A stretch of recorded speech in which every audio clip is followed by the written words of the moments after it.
always literally, you can ask anyone on my team. I always literally get up, I scream, I like scream, I shout, I get super hyped. I just like, that's how I enjoy the little things. It's like those little things. Every time I book a meeting, I get up, I celebrate, I hit a gong once in a while. But yeah, that's definitely one of the ways I feel like, getting the energy going and showing excitement about, being in this position and just like, just crushing goal and whatnot. OG, y'all new to the game.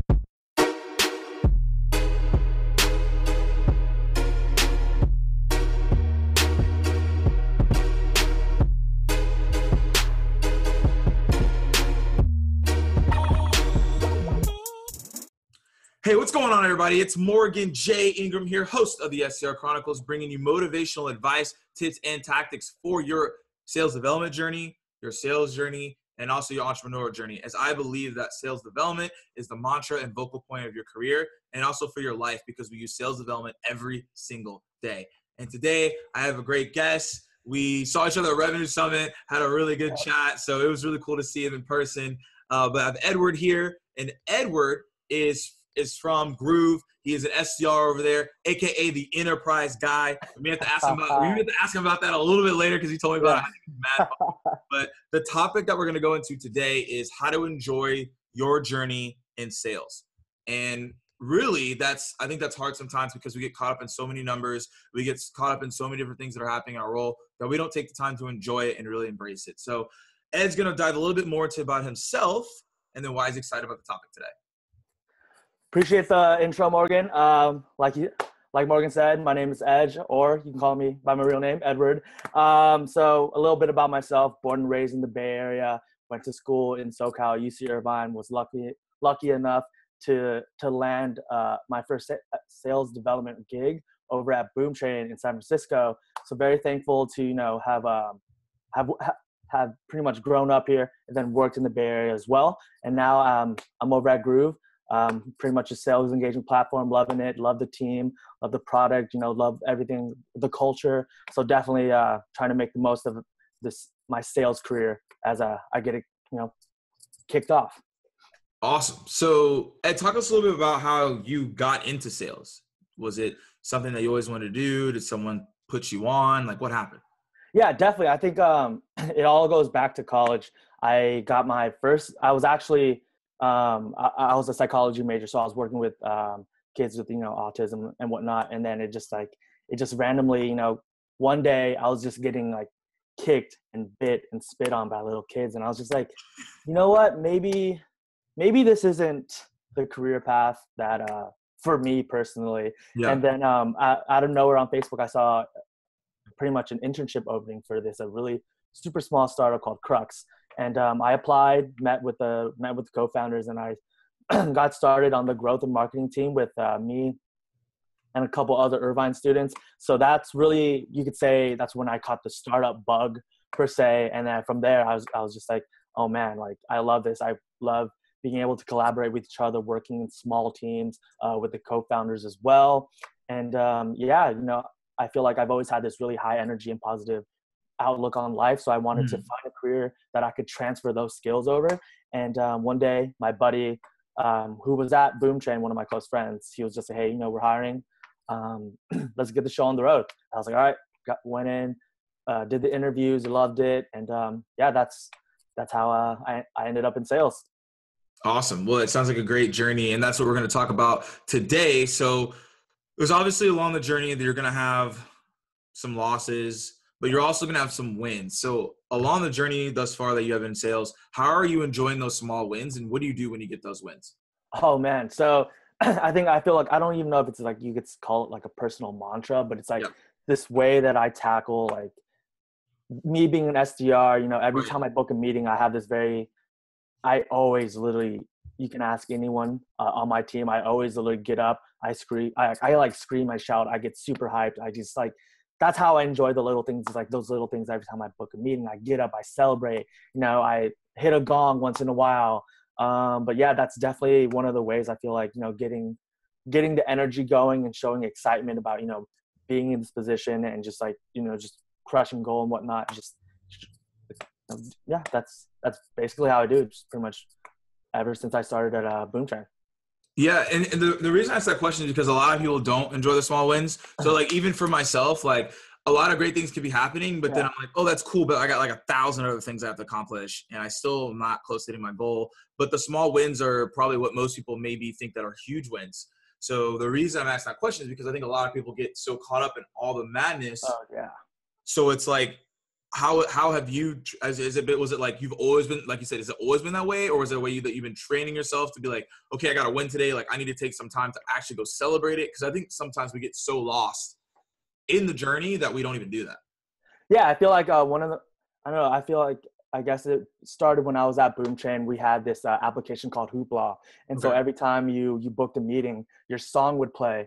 And, you know, it was just like a great way to celebrate wins. And I feel like that's really when I got really into the whole idea of, you know, celebrating the little things, or, you know, my company, you know, you have you have the stats, you know, on the board televised to the Right. team. So like meetings, your activities and whatnot. And it's just like, you know, just enjoying, you know, the ride while you're doing it, you know, getting your activities up, getting on the phone and, you know, crushing it on the sales floor with your entire team.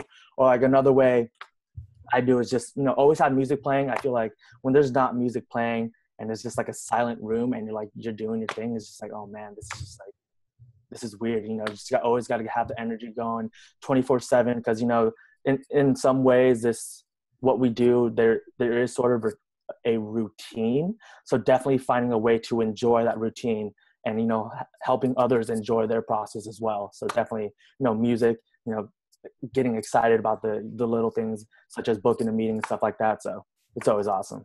Yeah. I mean, we did the same thing at my previous company. We all had demo songs. And so every time we Yeah, schedule a demo, we crank it up and play our song. So I think that's like super important because it just gets you excited, because yeah, obviously definitely. scheduling a demo is hard in itself. And then sometimes it's not even like, there's no celebration for it. Yeah, But you got to create something to keep yourself motivated. exactly. And just quick, what was your demo song? I was if you don't mind So me asking. my demo song, so funny thing about this right now, is Scholarship by Juicy J. Oh, okay. That's a good Yes. one. Mine was Money Made Me Do It by Post Malone. Ah, that's a good one. That's a good one. That's a good one. You gotta make sure that the thing with the demo song is you gotta make sure the first 20, 30 seconds are good. Oh, yes, Can't exactly. wait, right? Yeah, So, yeah. You can't have the build up. It has to go straight to the good part. right. Mine was straight to the chorus. Boom. Yep. Mine was Get Your Money. Get your money. And I was like, okay, well, that's makes sense. Like that's what Exactly. the demo just did. So Exactly. yeah, but that was mine, and we all had ours, and it was pretty cool to hear people's, like, when they either ended up scheduling one or when they closed the deal from a deal that they from an opportunity they sourced. It was really cool. Yeah, definitely. Or like honestly, like the other day, literally yesterday, you know, we were at a little happy hour after work, and someone calls me at like 5:38. This VP of sales that I left a voicemail with, and he was like, "Hey, you know what? I know it's late over there in the West Coast. You know, call my cell phone. Don't ever call my cell phone again. But give me a quick pitch. You know, I gave him a quick pitch of what group does and whatnot, and then he was like, you know what? Like, this was awesome. Send me a quick email. I'm traveling. I'm traveling. I'll connect you to the right person. And I literally come into the kitchen. And I'm just like, oh my gosh, 5:38 p.m. on a Friday. Like, this is the best way to, you know, kick off the weekend. Yeah, And of course. just high fiving, you know, your coworkers, just like, yeah, dude, this is awesome. So definitely, like I said, you know, sharing the little things, always getting excited about, you know, every meeting, treating it like the first meeting that I ever booked. So Right. That's awesome. yeah, That's really cool. So from a perspective of that, small wins, let's talk about the biggest win. What's the biggest win that you've ever had thus far in sales? biggest win thus far in sales. I think my biggest win thus far in sales is probably I, I would count it as like sort of a team effort. Um, so at my previous, so I actually worked at another company called Capriza, Okay. where, you know, we were using the software called Yesware. And then, you know, one of my buddies at Groove was just like, hey, you know, I feel like your company would be a great fit, or Groove would be a great fit at, you know, Capriza, just to use the tool and whatnot. So I feel like helping champion that along at my previous company and actually getting hands-on experience with this product, I just fell in love with it. And I knew that, you know, this was just like the natural next step for me to, you know, moved to an amazing company that I've already used the company hands-on. So I think, I don't know if that really counts as like a big win, but for me personally, that was probably one of my biggest wins, just helping another company see value in an amazing product and joining an amazing team that I truly value. Yeah, that's awesome. And then also, we're talking about wins. Those are great, but obviously there are going to be losses along the journey. So how do you keep aligned with your positivity and happiness when you do face those losses on the journey throughout sales?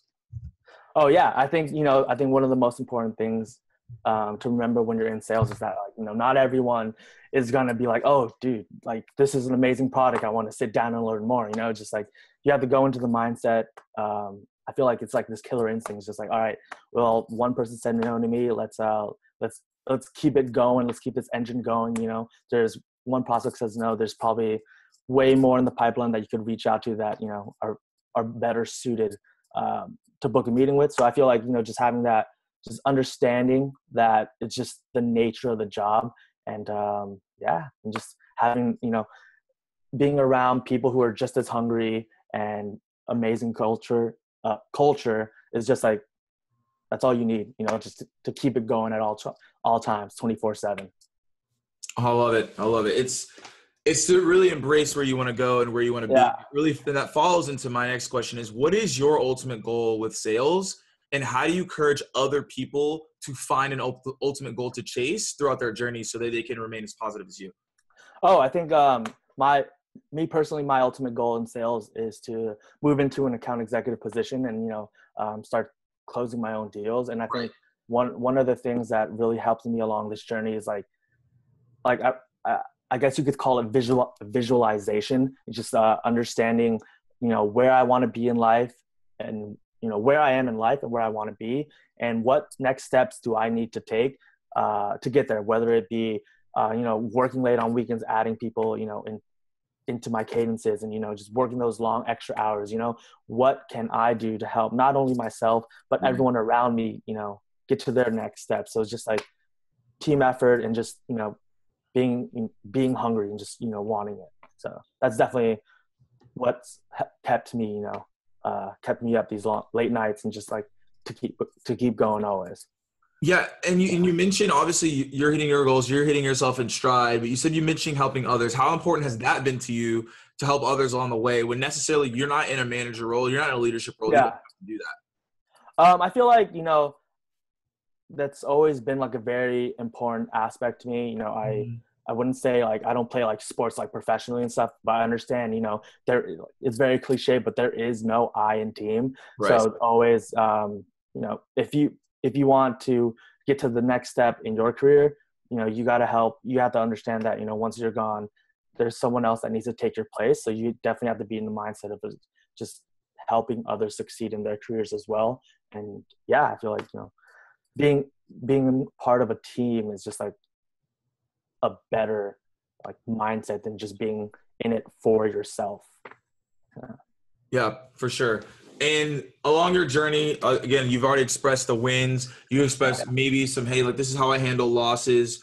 Why do you genuinely enjoy the journey? Like, what have you gotten out of it so far from a life lessons and insight standpoint that you may have advice for other SDRs that are entering into the same journey as you? Oh man, I think so. Did you say like the advice I would have for them, or just like insights? Like it could be personally and professionally to be like, this is what I've really learned with being an SDR team on the journey, or like these are things I've learned from myself or I've gauged from myself by being in an SDR role. Oh yeah, I think one of the most important things that I've learned about this role is like persistence and personal relationships. Right. I'll start with the latter. So I feel like startup culture, a lot of people always talk about how, millennials, all they care about is culture this, culture that. But I feel like it's honestly very important. You want to have like, I call it like pillars. There's certain pillars that you want when you pick a company. And one of them for me personally is like culture. I want to be on a sales floor where everyone, loves the product. Everyone's hungry. Everyone's a go-getter. They're relentless. They do what they have to do when they need to do it. So, I feel like that's always important to be around those types of people to just, keep the energy flowing, and, the positive feedback or the negative feedback as well, just sharing your wins and your losses and learning from others. So I feel like culture is honestly a huge fit. Another one is just like persistence and building out these like cadences and like reaching out to people. Like the guy that I mentioned earlier that I called, I've been reaching out to him since like I first started at Groove, since like November, and it's February, I mean, got all the emails, but I just decided, hey, you know what, shoot or shoot, let's do it. Got on the phone, didn't get him, left a voicemail, call me back. So I feel like persistence is key, and you learn that through the trials and tribulations of like starting in your sales career. So yeah, definitely it's those two things that I feel like I've learned the most about myself and in general. No, that's great. And then from a mentor standpoint, who's helped you out along the way in your journey to keep yourself going? Oh yeah. So my team lead back at Boom Train, Wilson Lee, that's his name. A little shameless plug. Thank you so much. But I feel like, having a team lead was just very, very important in my first, tech sales gig. Just having someone to go to when certain situations arise, or like someone reaches back out to me and it's not positive. Like, how do I engage with that? Or, my one-on-ones. Like, I feel like my one-on-ones with him definitely shaped who the sales person that I am today. Just mock calls, learning how to write personalized email campaigns and stuff like that. So it was he definitely helped me, get to where I needed to be. Awesome. Well, Ed, thank you so much for coming on the SDR Chronicles today. Last question I ask every single person that comes on the show is, what is the number one piece of advice they have for SDRs as they enter into their new role? I think, I touched upon it earlier. I feel like one of the key things you have to understand, when you're going into an SDR role, is that persistence is like everything, whether that be, getting on the phone and calling people or emailing them, every week, every other week and stuff like that. Just understanding that, there's like a science behind this. Like, you just got to figure out what works and just like keep honing your process, be persistent, be patient, take feedback, and, just don't take it, I guess, negatively, because everyone's trying to help you out in your career. So take what everyone tells you and find a process that works for you. But, you got to be persistent. You can't expect to just boom, get in there day one and start crushing it. There's going to be ups and downs. But hey, it'll pay off. The pain, sweat, and tears, it'll pay off. It always pays off. Well, once again, Ed, thank you so much for hopping on the SDR Chronicles today. As I always say, guys, keep dialing, and I'll see you guys soon.